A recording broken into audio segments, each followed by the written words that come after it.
Good afternoon, everyone, and good morning to those on the West Coast. My name is Javi Bremer, and I am a licensed clinical social worker and coordinator in the Allocations Department at the Claims Conference here in New York City. This teleconference is part of our monthly series of interesting, informative presentations on a variety of Holocaust survivor-related topics available to all of you in North America, England, and Australia, all of you who work with survivors. So welcome back to our regular participants, and welcome to those of you who are just joining us for the first time. We have some new callers, I know, from Edmonton, Canada, some new people from LA, Florida, and many parts in between. Before we begin, I just want to remind you all of the Claims Conference Facebook page, the group page called Caring for Holocaust Survivors, which is an offshoot of this teleconference initiative.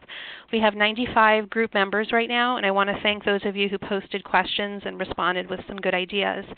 It's a closed group, and its purpose is to continue our conversation, ask further questions, and post interesting articles or conferences that are related to the survivor work that we do.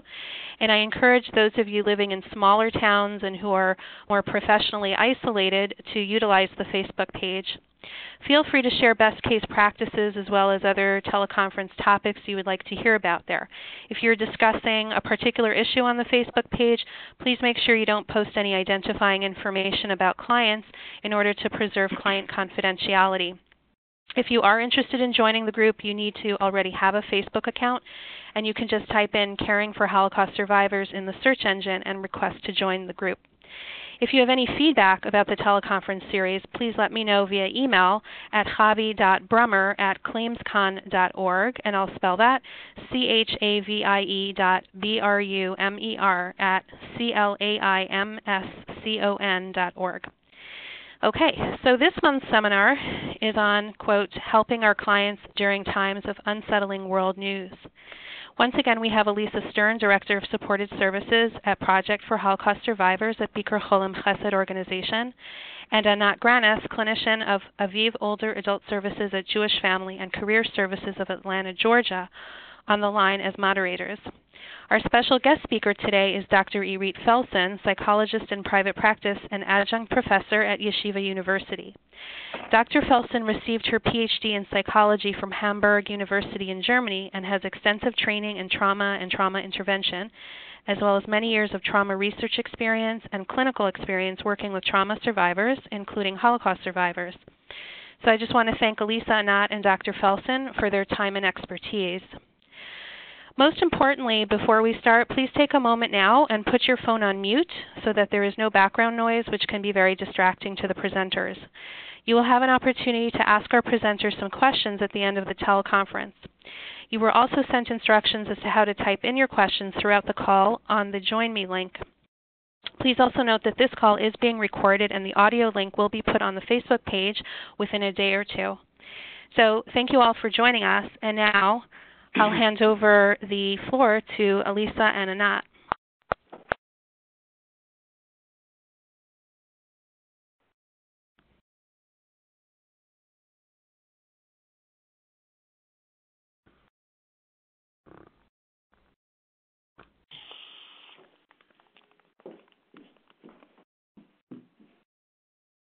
Elisa and Anat?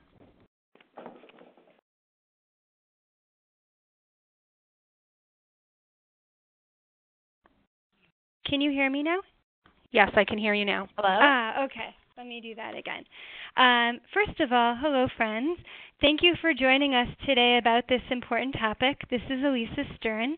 As Anat and I were planning the teleconference, we kept coming back to the fact that our own survivors were having a very, very difficult time with news from Israel. We decided to focus this discussion on the subject because of its relevance right now, and our wonderful colleague, Dr. Irit Felsen, agreed to join us. We'll be hearing about how unsettling news can affect our survivor clients and what's helpful to them. Also, we'll take a look at our own reactions, which are influenced at times by those of our clients. We'll hear about interventions for individuals and also those for our survivor communities as a whole.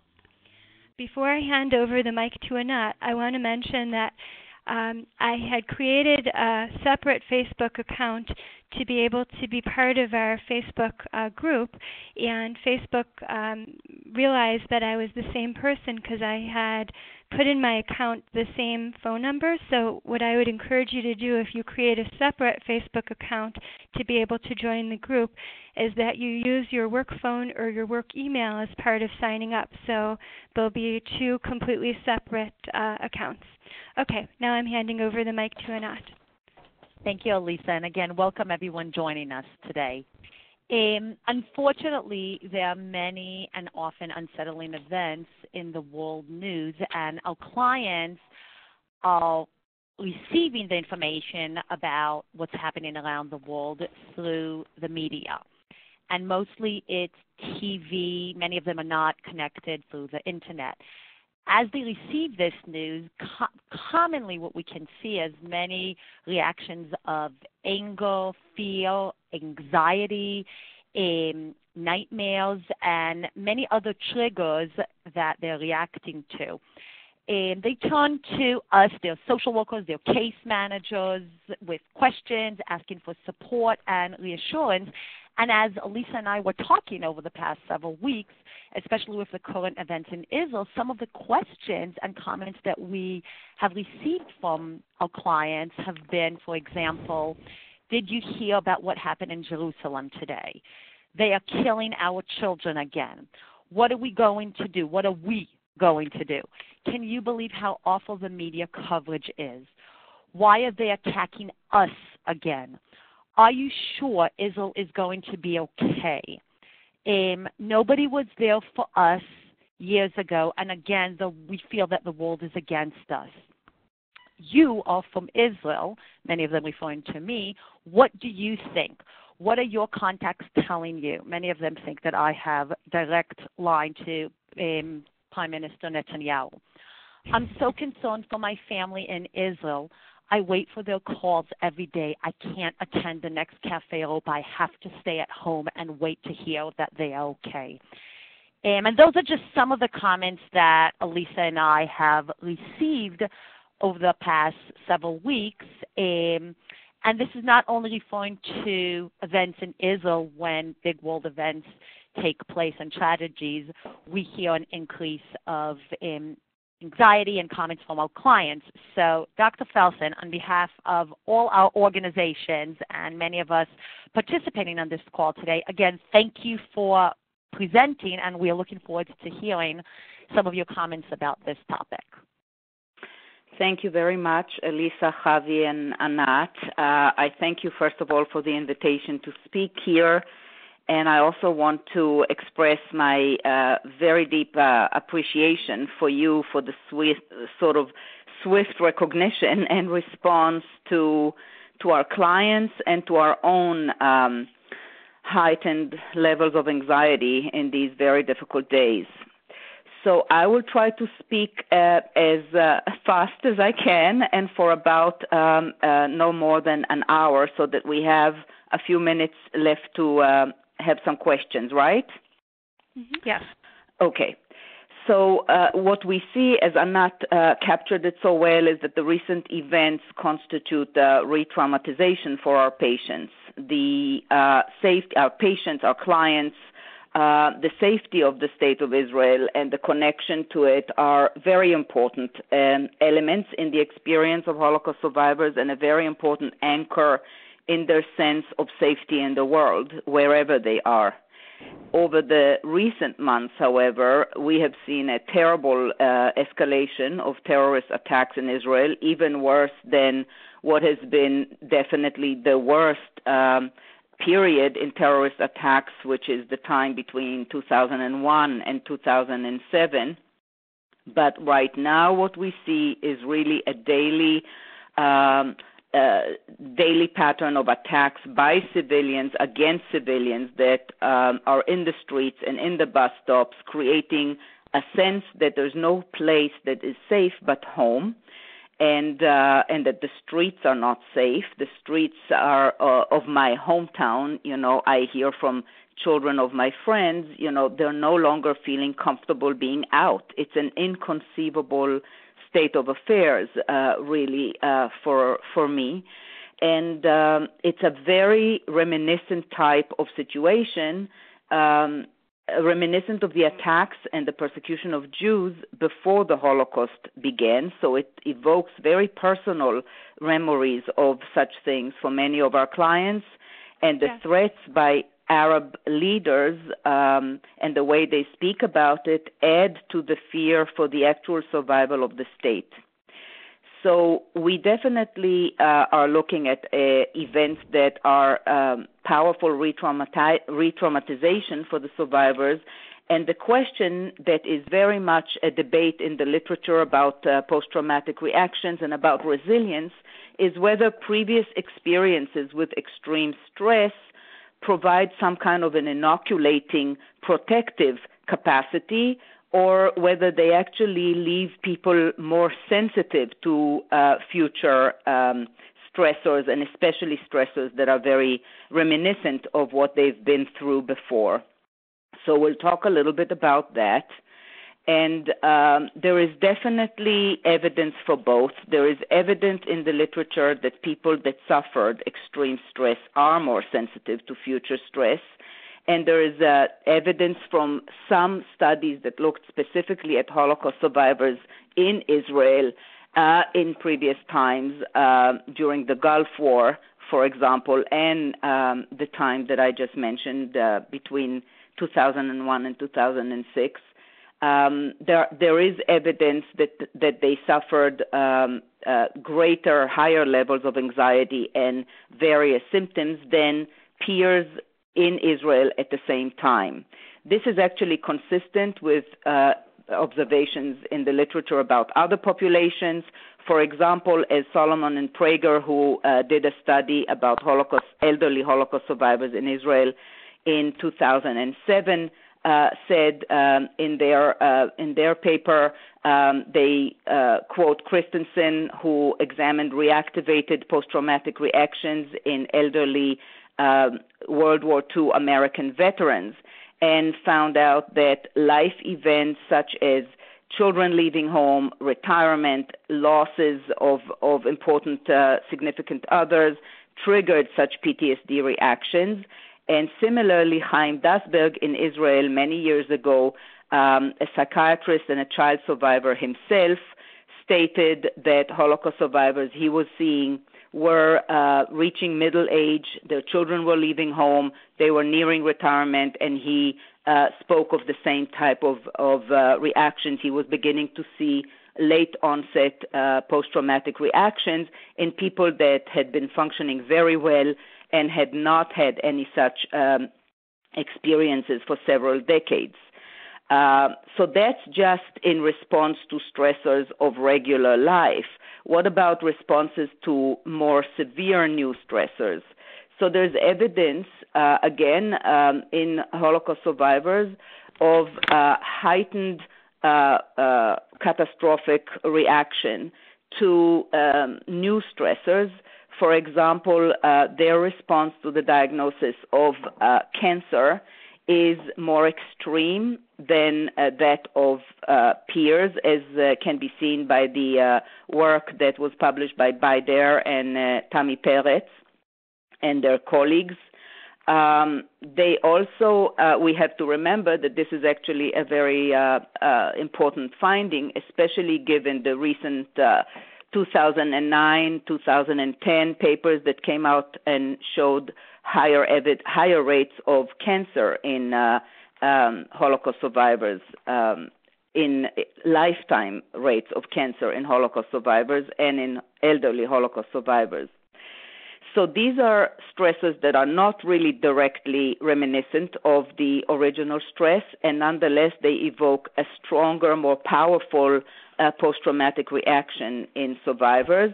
What about stressors that are much more associated with the original stress? So we have a few studies from Israel by Zehava Solomon and Prager, by Robinson, Zilberman, and Gal. That's from 1992, the first one, 1994, the second one, about reactions of elderly Holocaust survivors to the Gulf War and the Scud missiles attacks on Israel. And all in all, one can say that the results of those studies show that Holocaust survivors' reactions do not show an inoculating effect. In fact, they were more sensitive, they had more anxiety, they had more psychiatric symptoms in response, and some of them developed, a large group within them developed clinical level post-traumatic reactions. For example, in a study by I'm blanking out right now, by Deckel and Hobfall from 2007, a fifth of the entire sample of Holocaust survivors, which were community residing, it's important to mention, were estimated to suffer from PTSD at clinical levels. So this is a very important conclusion that we see in our elderly Holocaust survivors, that when confronted with these new stressors that are very similar or very evocative to the original stressor, namely it's a war, it's violence against the Jewish people, it's the indifference of the world to it as they perceive it, it's the violence in the streets and in their hometowns, it's the threat to the existence of the Jewish people or the Jewish state. All of those things evoke very powerful responses that seem to be more in support of the hypothesis that in this particular case, what we are seeing is a sensitizing effect of the previous trauma and not an inoculating effect. Deckel and Hobfall also speak about a way of explaining they looked at the theory of the impact of resource loss on Holocaust survivors facing war and terrorism in Israel. And the theory essentially speaks of the fact that we all strive to maintain important resources such as self-esteem and sense of control and important others and our home and our belongings. And the loss of these important resources is what can lead to psychological distress. And the theory posits that when there was more, if there was more resource loss for survivors during the Holocaust, for example, if they lost spouses and children, which is one of the worst possible resource loss, they might be more vulnerable to the current losses that they suffer during this time in Israel. And what we see is indeed in their results that there is confirmation for that, and we don't see a greater resilience in dealing with this type of stress. So while there is a great variability, again, amongst individuals, and we have to remember that. So, for example, I'm quoting to you from an interview that was online, an interview with Betty Potach, a survivor, Betty Potach Gold, in an interview by Madison Park for CNN, said about her cancer, she said, cancer was much less of a threat than living through the Holocaust. And then she added, they call me the survivor. I pick myself up, zip my boots up, and I continue. And of course, there are many people like that, and we have to remember the variability within the group, but nonetheless, we have to see that the current events are creating a terrible stress for the community of Holocaust survivors as a whole. So studies do show that the continuous threat of terrorism and war place this population at risk for emotional distress, even those who are not directly involved in an attack personally. And that is consistent with research from other adults that was conducted on people in Bosnia, in Croatia, in the Palestinian authorities, and in the United States. So what we see from the empirical findings, which are based on community-dwelling samples, and that's very important to stress because these are high-functioning, resilient Holocaust survivors, is that their resilience does manifest itself and has manifested itself throughout life in a very wide range of capabilities that enabled them to lead very normal lives when we compare them to other non-Holocaust-related peers, as Shrira and Palgi and Shmotkin describe in a paper that they, in a series of papers that they published. Yet there are specific vulnerabilities in older Holocaust survivors that are apparently very clearly manifested in distinct and very specific psychological domain, namely post-traumatic symptoms, as we can see beautifully if you look at the paper that summarizes a meta-analysis of studies about Holocaust survivors that was conducted by Bar-El and his colleagues. The paper is from 2010. There's a beautiful graph there that shows the comparison between Holocaust survivors and others on many, many aspects of adaptation. And in none of the aspects is there a real difference between Holocaust survivors in Israel, not just in Israel, and others, those of them who are community dwelling, except very dramatic differences on PTSD symptoms and some elevation in psychological symptoms, psychopathological symptomatology in general, but coping functions and total adjustment and physical health and psychological well-being, all of those are similar, which really speak very, very loudly to the resiliencies of this population as well. The amazing thing about it is that some of the main risk factors for post-traumatic reactions, which we could have anticipated in this population as a whole, some of the main risk factors are the severity of the trauma that people were exposed to, and multiple traumatic events were seen as associated with a much more complex type of post-traumatic stress disorder and much greater functional impairment by the World Health Organization studies that were published in 2014. And when they speak of multiple traumatic events, their cutoff line was above 4 events. That is really a drop in the bucket relative to the number of traumatic events experienced by any Holocaust survivor over the duration of a long period of time in which they were exposed to the war, pre-war, during the war, and right after the war. Child survivors in particular were exposed to extreme and prolonged traumatic events, including traumatic separations and disturbed attachment and fear and starvation and abuse and often sexual abuse and many more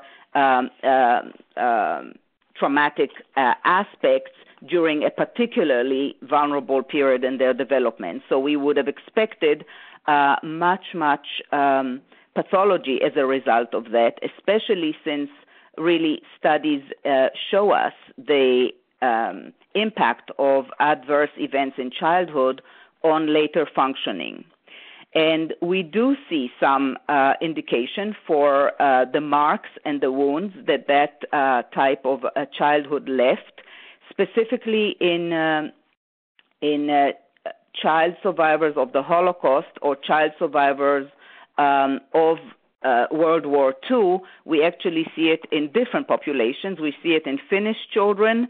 We see 20% more severe depressive symptoms in Finnish children that were displaced, in German war children that were children during the war in Germany, in English children that were evacuated, and in Polish children in a comparison between Jewish and non-Jewish children 60 years later. 31% of current PTSD was seen in the non-Jewish children and twice as much in the Jewish children aged 66 to 80 in Poland 60 years after the war. So some of the specific things that studies show us about some of the vulnerabilities that Jewish child survivors in particular have lived with is more dissociative symptoms in everyday life, less satisfaction with their lives despite their achievements and despite their good relationships and careers, somewhat bleaker general perspective on life, as Lev Wiesel and Amir showed. They perceive current life events as more stressful in comparison to non-Holocaust-related peers, and they have some specific cognitive impairments that I will not go into, especially as they age, and that is again consistent with findings that previous exposure and previous PTSD diagnosis might be related to premature aging of the brain and to dementia or cognitive impairment. Despite all of the above, child survivors of the Holocaust, and I'm specifically addressing them because really most of the people that we see today are the child survivors. Unfortunately, the survivors are mostly gone by now. And despite all of the above, child survivors did show a remarkable adaptation in many facets of life, as was spoken about by Moskowitz in her study of children of the Holocaust, Robert Krell from Canada, Siegel and Weinfeld in their large-scale community-based sample, and others. They worked, they built families, they were very functional. However, what we see is that there is an accumulation of evidence that suggests strongly that there is late onset of post-traumatic symptoms in old age in individuals that were exposed to traumatic events in early years. And this applies not only to survivors of the Holocaust, but also to other people who survived World War II as civilians, as resistant movement members, and as combat veterans. And the explanation for that is possibly related to a very intricate interaction between post-traumatic symptoms and normative processes of aging. I will just mention quickly the fact that our clients, when they retire, when the children leave home, when they get older, when friends begin to be too ill or incapacitated to meet, when mobility is limited, their own mobility, they become less busy, they have more time to think, there is more rumination also as a natural part of life review processes, and clearly when there are renewed threats such as what our patients and clients and us are facing now. It is also something that has come out of many trauma studies in other populations, the finding that the capacity to segregate and contain trauma memories seems to deteriorate with age. First of all, it is less good in adults than in children. So those who were older had been less able to do that to begin with than young children. But in young children, other things that were not that were dissociated and were contained in split off compartmentalized traumatic sort of areas and left other parts of the personality more able to engage in a more adaptive way with the world, that these parts also seem to become less well compartmentalized with age. So let me look at the time and quickly skip to, so this is what we see in our Holocaust survivors, and I will just say it is definitely also very consistent with what we see with other trauma-exposed populations. For example, I'll just throw a couple of examples. In the United States, recently, Hispanic immigrants that were living 1,000 miles away from the World Trade Center, 70% of them had previous war exposure, 85% had previous exposure to natural disasters, and both types of disaster exposure were very strongly very strong predictors of their level of post-traumatic stress symptoms after the World Trade catastrophe. Similarly, a very, very large, 95%, very large part, 95% of variance in post-traumatic symptoms was explained on the basis of the prior trauma exposure in Asian and Middle Eastern immigrants up to 2 years after the Oklahoma bombing. Also, as was seen by another study on adults in New York City, there was biological evidence for increased amygdala activity up to 3 years after 9/11. So these are the things that we see in survivors, and this is how prior trauma does seem to interact with later events that are similar to what we're talking about. The surprising conclusions that came out of a review of several heads of agencies, a review that was written by several heads of agencies serving the elderly in New York City after 9/11, the surprising conclusions were that elderly, first of all, they were very surprised by how many elderly lived alone and had no nearby support system. And that was something that I think we all need to think about. Perhaps it is less so in Israel, but here the fact that the data showed that so many people live alone and don't have any support system, and a large group was not even known to agencies previously. Another group are those who are homebound and serviced at home. All of these particularly vulnerable populations raise the question of what do we do to organize ourselves in such a way that if services are disrupted, somebody knows about these people, somebody has a way to try to reach them. So there were all kinds of suggestions about how we can try to counteract that, such as creating some kind of a list of particularly vulnerable people who live alone. Not that too many people perhaps would like to identify themselves as, hey, I'm the old person living alone, but there was some suggestion of creating such a list and housing it in the local police stations, for example. I think sharing the lists of clients in these particularly vulnerable populations among agencies was another idea, because in case one agency cannot function, maybe another one could send people there or whatever. So coordination around those lists. And, of course, another suggestion that came out from there was helping our elderly clients to organize themselves in ways which, honestly, to me are kind of memories of my childhood, because I was a kid when the 6-Day War broke out.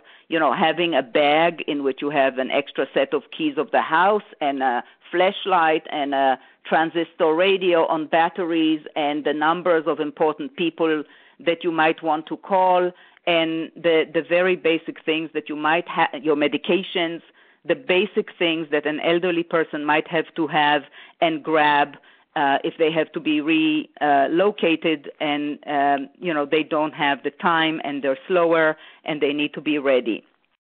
Another thing that was a very interesting and very surprising conclusion that came out of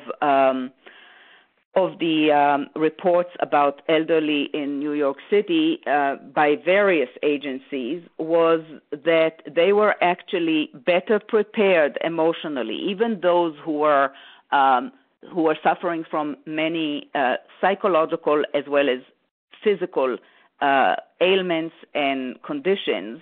They seemed more prepared to deal with the situation, and often were than the younger staff that were working with them, and were often those offering reassurance to the staff.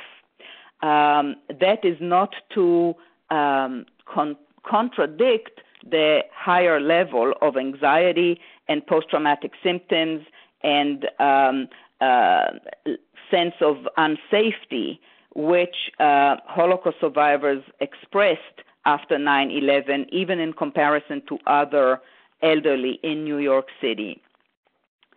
However, what I think is important for us to remember is that resilience is a very complex concept, which not only has a complicated relationship with PTSD because, for example, the concept of post-traumatic growth, which is something that speaks to the positive outcomes that some people attribute to what they were able to take out of very difficult situations and very difficult traumatic things that they went through in earlier age.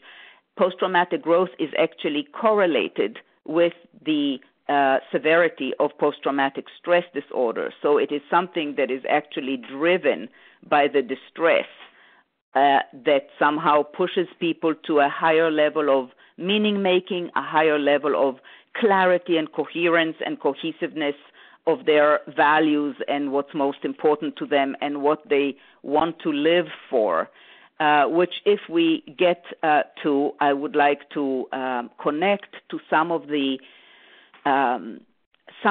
very interesting observations that come out of positive psychology these days, because what we see from there, and I'll just say it here briefly, maybe we have a chance to get to it, positive psychology came to sort of balance an imbalance that previously existed in our field.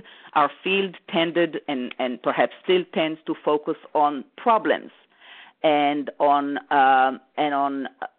pathology. And positive psychology came to fill out the gap and speak about, well, what makes it possible for most people to actually adjust well, even after very difficult things. And some of the things that studies from the perspective of positive psychology show is the importance of having a sense of a purpose in life, a sense of meaning in life, and a clear sense of one's signature strengths so that one can actually capitalize on them and amplify them. So resilience, as I said, is a complex concept which, has a very complicated relationship with PTSD. It is not that if you are resilient, you don't have post-traumatic stress disorder. Absolutely the opposite. You can be very resilient and have very high post-traumatic symptoms. And resilience is not a monolithic quality. It is possible for people to be resilient or have resiliency in certain aspects and not have resilience in other aspects of their lives, which we see, honestly, a lot with our Holocaust survivors. We see a very uneven, sometimes, level of functioning between the different facets of their lives, whether it's work, career, relationships outside the home, intimate relationships. It's often not all at the same level.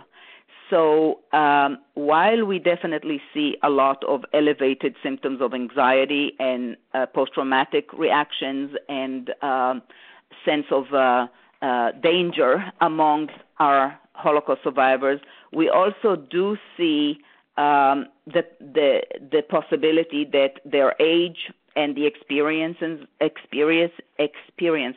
that they had do provide them with a very unique reservoir or repertory of coping resources and meanings that they can draw upon. And it is very, very important that we help them identify and amplify this strength and find a way to express it. I have a patient who's one of the most damaged, really, highly functioning. She was a highly functioning individual as a young woman. She arrived here with nothing in the United States. She married a survivor who was much older. The survivor got cancer. She nursed him for 14 years. She worked in all kinds of very difficult jobs because she was, of course, deprived of the opportunity to have better education. He passed away. She had a very difficult life and made a success of it in many, many ways. And she's very socio-economically comfortable right now, but very damaged psychologically.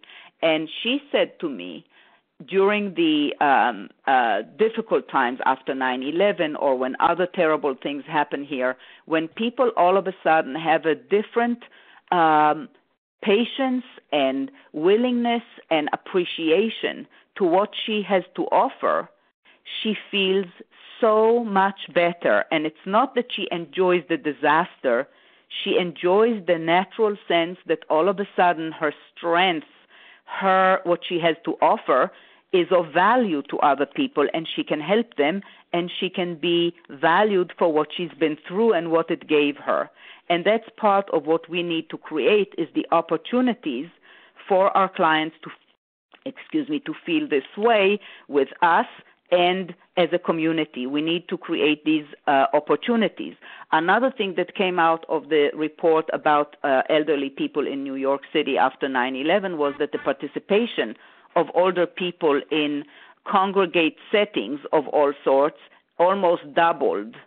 So it is clear that people need these things, especially after difficult times, and these things provide us with the opportunity, these settings where they congregate, whether it's community centers, whether it's senior citizen centers, whether it's whatever it is, these settings provide us with opportunities to create activities which are not necessarily mental health services per se, but are informed by what we learn from studies of certain interventions with elderly trauma survivors. So if I can, and if it's okay, I will take the next 10 minutes to describe to you a very interesting intervention that comes out of Germany, in fact, and it is based on narrative therapy and on life review testimonial therapy model. And it is interesting because, first of all, it was observed to be very effective and reduce post-traumatic stress symptoms in those who were children during the war in Germany. And it's particularly interesting for two reasons. One, because it is conducted by phone and it's a relatively short-term and time-efficient therapy. Second, because I would like you to listen to it thinking, okay, even if I don't use this very structured and very manualized protocol, what can I take from it to tailor certain activities that could be done in a group, could be done as something that you present in a group, and then people go home and do their homework, and then you discuss it with them individually or in group.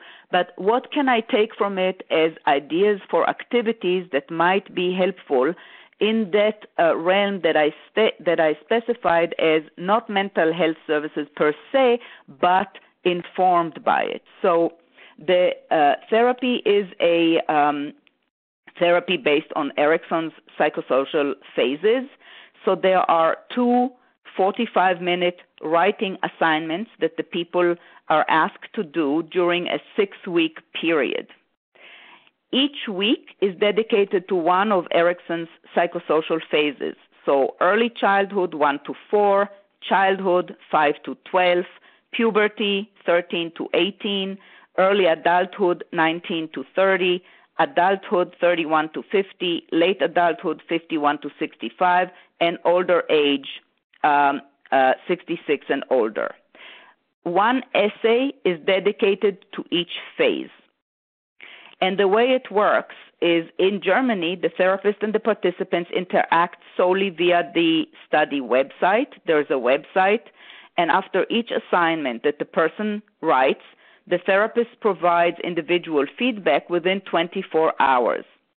The feedback is based on a particular manual, but we can talk about a little bit about what's in the feedback. The important aspects of the feedback are basically an acknowledgement of the person's courage to disclose the traumatic events that they were exposed to disclose them in great detail and with as much sensory and detail that they can.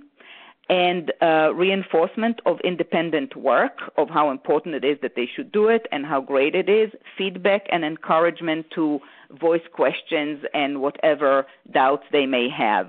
Before they describe their life phases, the participants are asked to describe the traumatic event that they see as the one they want to talk about in detail, and actually encouraged to focus on the most painful images and thoughts. They're also asked to write in the first person. In the second phase, what we're trying to achieve is really cognitive reappraisal. So the aim is to stimulate in our patients or our clients a new perspective on the traumatic event, and that is done by asking them to write a letter to your younger self from the current perspective as a trauma survivor. And they're instructed to reflect in the letter on the child's feelings, the child's very difficult feelings, whatever they were, and help the child correct unrealistic assumptions that the child made about what's going on and about how they responded to things. And then they're asked to summarize what happened to their young self, to reflect on childhood development and on their biography throughout life, and to try and say what it is that they think they've learned, they think they have gained, what they think has helped them through different difficulties, and what it is that they can tell that child to change that child's view and help him in his position. So examples of specific questions include something like, well, first of all, the focus is on the individual's resources, on the positive learnings that they got from each phase and from each trial and trauma, and the skills and the mastery that they gained from it. So some questions are like, have you learned something specific that was important to you later in life? How did you manage to solve that problem? Was there anything in that phase of life that you are particularly proud of? Who was important to you during that specific time? So questions like that. The findings showed from this particular intervention a significant reduction in the overall score of PTSD and specifically in symptoms of avoidance, which are a particularly important group of symptoms, especially for elderly, but not only for the elderly. And Dori Laub and myself saw the same in a study that we conducted in Israel in 2005. And we did it with the most severely psychiatrically ill patients, Holocaust survivor patients that were still accessible at the time in Israel in psychiatric hospitals, people who had been hospitalized for several decades. And we saw that, too. One of the miraculous outcomes of the intervention that we did was that scores of PTSD went down and stayed down even at follow-up several months later, even though we're talking about people who are so ill and so much time after the trauma. And most importantly, avoidance scores went down. And when avoidance scores go down, it means that all of a sudden the person may be able to participate in activities that until then refuse to participate in. Maybe they can go on an outing outside of the hospital. Maybe they can do things that are now going to be somewhat positive experiences, which will allow them to foster some sense of better experiences, to get involved socially a little bit more, which are all important, very important aspects of doing better. So I wanted to, let me see, I have just a few more moments, so I'm just trying to choose what I would like to talk to you about.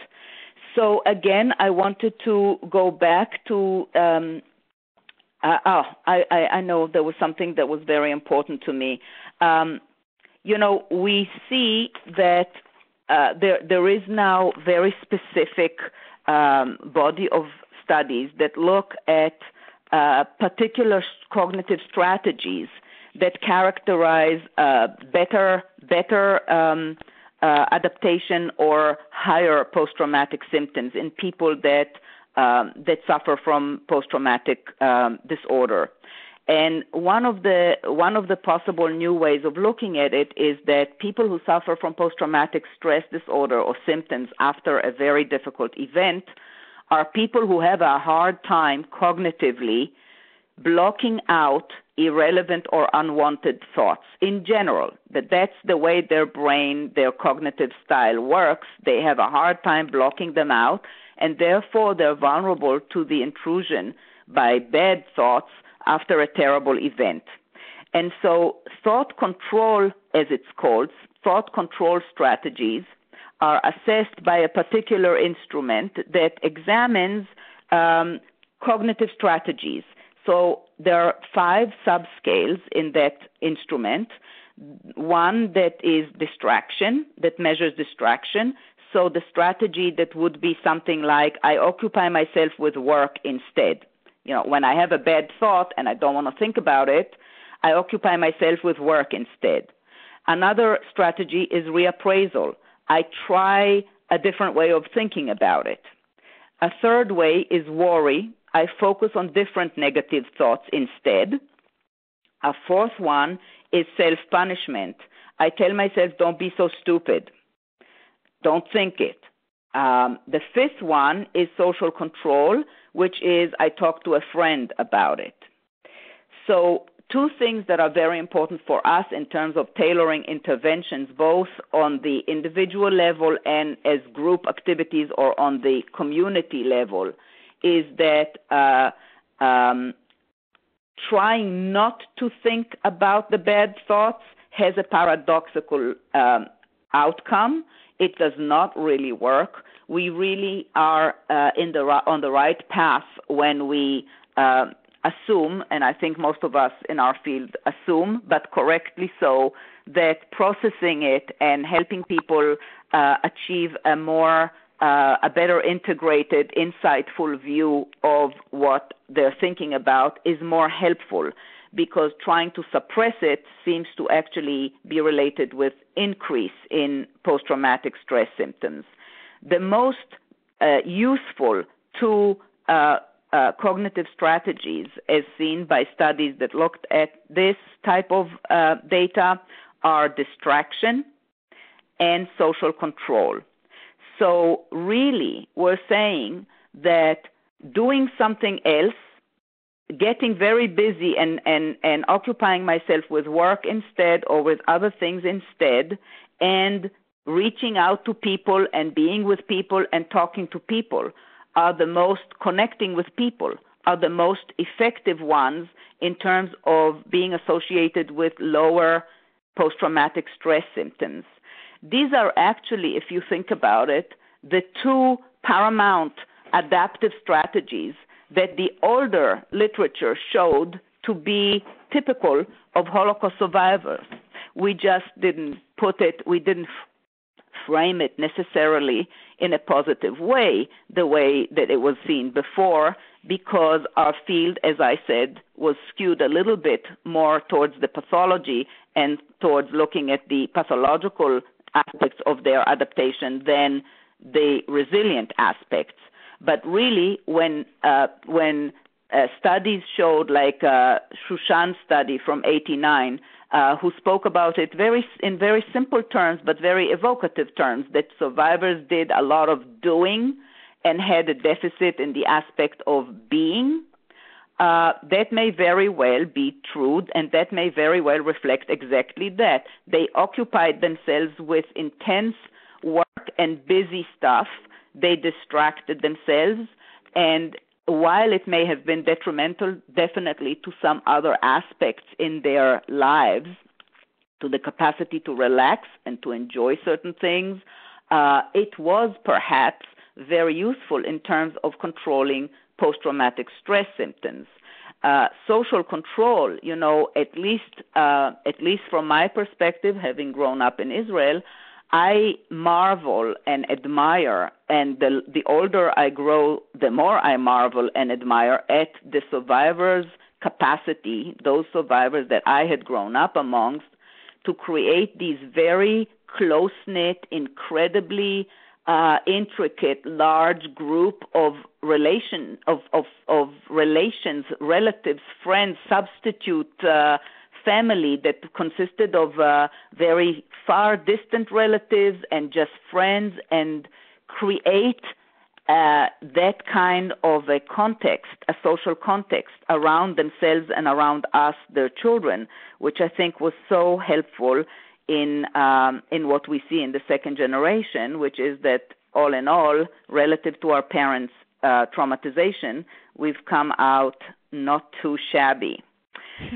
So what I think we have to learn from this is that these directions can be guidelines for us in our work with our clients, as I said, both in mental health services and in other activities that are more directed at the community as a whole.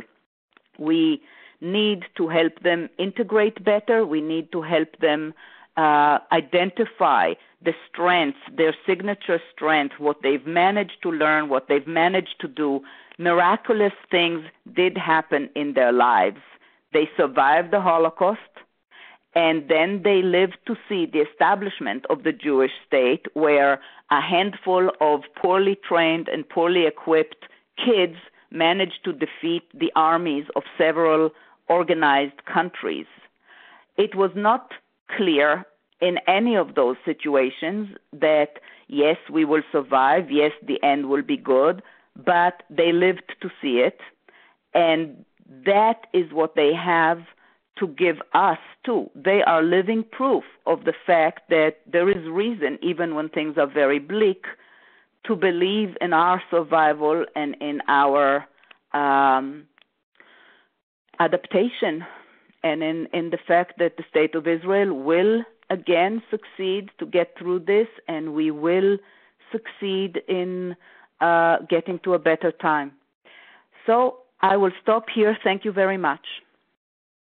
This was fabulous. Thank you so much. Dr. Felsen, I'm wondering if you can talk a little bit about when our clients have an increased level of anxiety and share it with us as professionals, how we ourselves might react to that.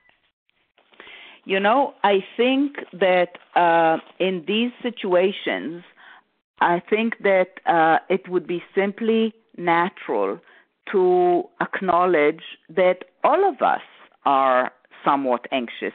We cannot pretend to be, above this. There's no need for us to pretend to be above this. In fact, I cannot recall right now the name of the author of a study that came out again from Israel after the Gulf War, when people had to put on the gas masks and all of that. And of course, people had to do that also in psychiatric hospitals, right? If the alarm went on, this was a study or a paper that someone wrote about the impact of being in the sealed room with the gas masks on, patients and therapists alike. Mm-hmm. There is an existential truth here, and we are all vulnerable. And I think the point is to somehow communicate, yes, it is true, but what we each can do, and this is the answer to the question, what can we do? What we can do is support each other, be as helpful and healthy and active towards one another and with one another as we can, because that's how we support the whole. That's how we show that we are not succumbing, and that's how we give strength to each other and to the whole. This has always been, I think, when I think back to how did we cope when I was growing up with the difficult times that there were. I think cleaning up after terrible things that happened, cleaning up as soon as possible and getting on with it and supporting each other and showing that life goes on and that we will not give in is a very important part of what we do for each other. So yes, we're anxious too, but this is what we have to do. Yeah, I'm sorry, it's Javi. I have a comment that came in that's a very interesting comment on the Join Me link here. So I just want to insert this into our conversation.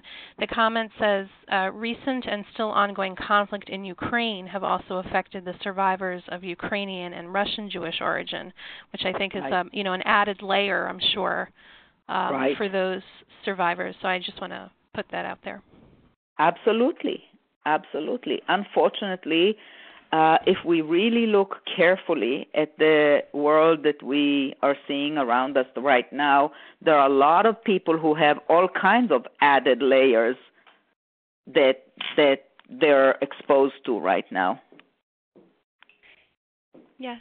Anat, as I was hearing Dr. Felsen speak about supporting each other, it reminded me of a program that you just ran in Atlanta. Do you want to talk about that for a minute before we open this to more questions? Well, recently, I'd love to share what we just did this past Monday at Cafe Europa. We had a program scheduled on Monday and for months already, and we had students from a local day school come and perform.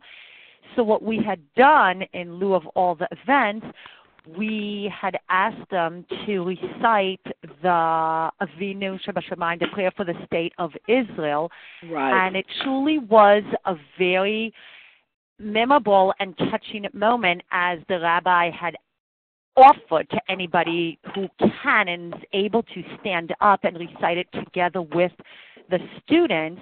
And many of the survivors commented later that this was very healing to them to recite the prayer together as a community, and especially to recite it together with the younger generation, the students, that they always mention that looking at younger students is their victory. Students here 70 years later that are singing the Tikva and reciting the prayer for the state of Israel. And we got a lot of positive feedback that it was very healing to many of them. Absolutely, and I think that all of these things, all of the possible ways of encouraging the exchange midor ledor, the interaction in whichever way. I know that the survivors that I know who participate in the Speakers Bureau of the Holocaust Museum of the Holocaust, or privately, survivors who are fortunate enough to have families that are in good connection with them. This is the most important thing that we can do is to encourage that and to enhance that. So part of the work, by the way, I guess, is on the individual level. I think if we can help survivors recognize that this is a time, or help them reach out to those family members that might be available, to increase in some ways their participation in family life, in community life. If we can create opportunities by creating activities that bring young people, either volunteer activities or something like bringing the school here or there, or creating a joint event, this is of paramount importance. And for those of the survivors that we see individually in mental health services, I think what we often see there is the more problematic aspects of their adaptation, which somehow have to do with their difficult relationships sometimes with their adult children or other family members. I think it's very important to try and help them work out certain things, have a different view of it. There is a very, very beautiful website of positive psychology that has some interesting information in it, and there is also a resource that actually was developed by the U.S. military.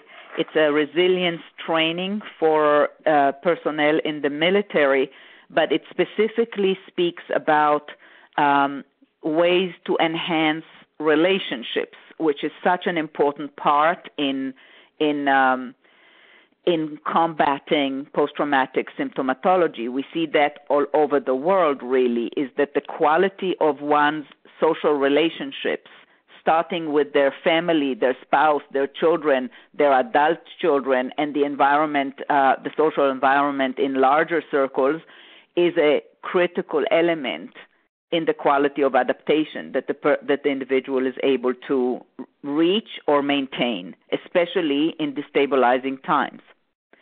So if I can, I will maybe include a piece from that training in my thing that I will put on the website so that people can look at that and perhaps use it a little bit in individual work.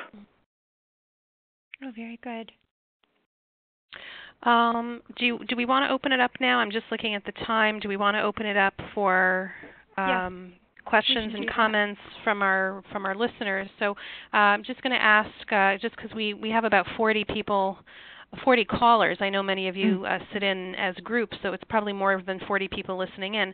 But just so that we can do this in an orderly fashion, if someone has any questions or comments, please take a moment now, first of all, to unmute your phone, and then to press *6 on your keypad, which should enable you to ask your question or make your comment.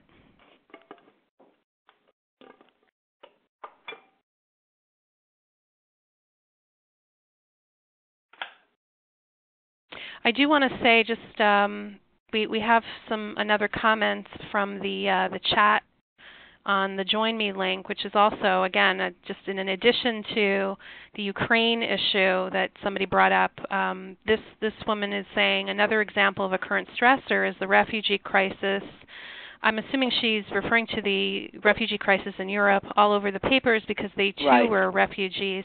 So these are other layers and other triggers, I think, is what she's saying.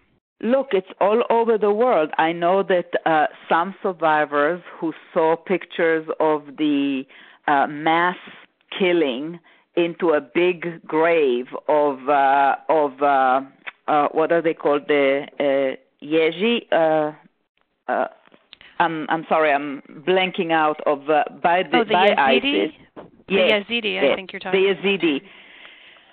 Were incredibly re-traumatized because it just looked incredibly. First of all, it's a horrible thing to see, and second, it was very similar to those shootings into mass graves.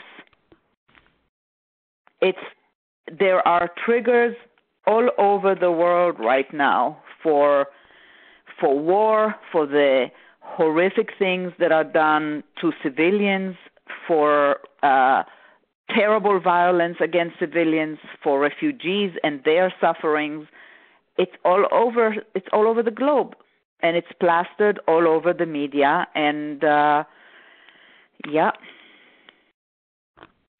Are there any other questions or comments from our listeners? We've been getting a lot of comments from clients about, this could happen again to us. Look at the BDS movement, look at what's happening on college campuses, even in the U.S. And Dr. Felsen, how do you respond to that? I have another question, which is a lot of clients seem to be spending a lot of time watching the news, and that seems to be a re-triggering on a regular basis in their own living room. And would you encourage them to limit that in any way? So those are kind of connected, but kind of separate. Well, here is again, I think some of the important coping strategies that are emphasized by positive psychology are relevant here. It's important to identify what they refer to as one's preferred energy management. So one has to not only limit, I think, the exposure to the media and to that, because one has to, I think the way we have to reframe it to ourselves is, yes, we have to stay informed, but if we re-traumatize ourselves and drain ourselves then we're not doing anything good for anybody, not for ourselves and not for the common good, which is really about each of us somehow maintaining a little bit of his and her light in order to contribute to a bigger light. If we're drained and PTSD'd, it's not going to be possible for us to contribute our little light to the common light. And in addition to that, we have to identify what works for us in order to enhance that light in us.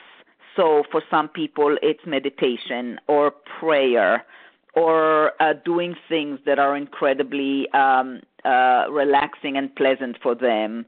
Or for others, it's all of the more formal techniques of controlled breathing and progressive muscle relaxations. Other people may be exercise. For some, it's sex or laughter or rest or gardening or taking care of your 2 flower pots or whatever it may be. It is our responsibility to ourselves right now to look for those things that give us that respite, that sense of calm, that break from the terrible stuff, so that we can enhance our little light.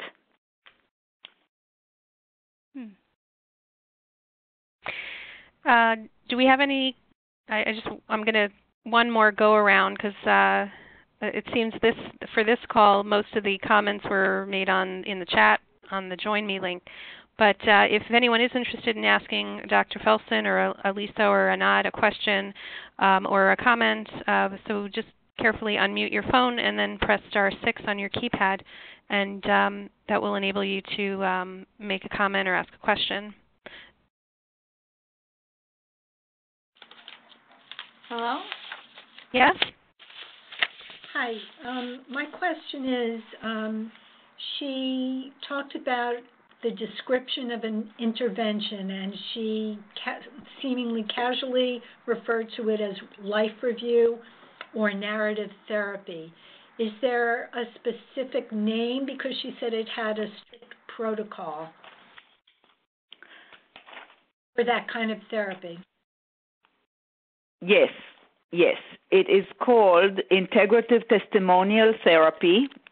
And if you would like the reference for it, then as I said, I refer to it that way because I said I would put the information in a readable form for people to be able to look at if they want. But if you want, the names of the authors on one of the papers that describes it are Botche, which is spelled B-O-T like Thomas, T like Thomas again, C-H-E, Kuvert, which is K-U-W-E-R-T, and Knavelsrud, which is K-N-A-E-V like Victor, E-L, S like Sam, R-U-D, from 2011. Thank you very much. You're welcome. Any other questions?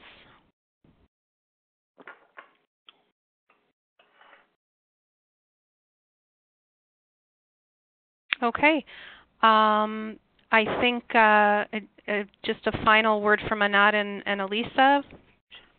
Thank you, Dr. Felsen. This was so incredibly helpful. I'm still thinking about what you just said about how it's good to use news to inform, but kind of keeping that spark alive in ourselves and what that's like for each person, and kind of changing that conversation into self-care and how powerful that is. And, the idea of helping people to get out even more than we normally would, encourage them to get out and to be with other people, not just as a distraction, but also as a way to take care of themselves during times like this. And, absolutely. The importance of volunteering, the importance of being with other people, and I think so many of us in our social programs throughout the U.S. and Canada and Europe and Australia and wherever else we're listening from are doing just that. And it's kind of nice when somebody tells us that we're doing the right thing even before we ask the question. Yes. But this was so wonderful, and I just can't thank you enough for coming and doing this in this this very important time that we want to be supportive to our clients and in the best ways possible. And I think that all of us share our feelings of gratefulness to you, and we'll all come away with little pieces of what you said that we'll use in many different ways that we work with survivors. And I want to hand this over to Anat. Thank you, Elisa. Thank you very much. Thank you. Thank you, everyone. It's wonderful to connect via this monthly teleconference on our Facebook page. And Irit, thank you very much for your time today. We know how busy you are, and we truly appreciate you taking your time to share your knowledge with all of us across the country. So thank you very, very much. And thank you. Look forward to our next one. Thank you very much. I'm sorry, just one more thing, because I'm having some people are typing in and asking where will this recording be accessible, and also where will the written material be accessible. So I just wanted to tell everyone that I will be posting this audio recording on the Facebook page in the next day or two for those of you, for those of your colleagues who were not able to listen in. And as for the material that Dr. Felsen is going to pass on to us with some references and written material, I can post that as well on the Facebook page. And if you are on the Facebook page, it's the Caring for Holocaust Survivors group that you should Google, and not Google, actually, look on the Facebook page. So thank you. I think my take-home message is really, I think we all get lost sometimes in the anxiety to strengthen ourselves and really remind ourselves of how strong we are within the Jewish community, within the state of Israel, and as in the world, just as human beings. We're strong. We're very strong, and we shouldn't lose sight of that. And on that note, I'm going to wish everyone a wonderful rest of your day, and we'll hopefully get together again next month. Thank you. Thank you very much, Javi. Bye-bye now. Okay.